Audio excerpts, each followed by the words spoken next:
Hello mga loves! Nandito tayo sa Grand Hyatt Manila here at BGC at i-check natin ang kanilang 2 double bed club.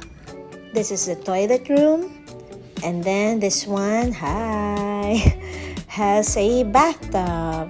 O diba? At may katabing closet room. At ito naman ang bathroom for the shower area. Iba kapag club or suites ang iyong binook, iba ang privileges niya. So, may mga area dito sa Grand Hyatt Manila na may access kapag sa ganitong rooms ka. Dahil alam nilang nag-birthday ako, ayan. O diba may pa-cake sila? Then, apaka-sweet ng kanilang front desk manager, Sir Jose. Hi!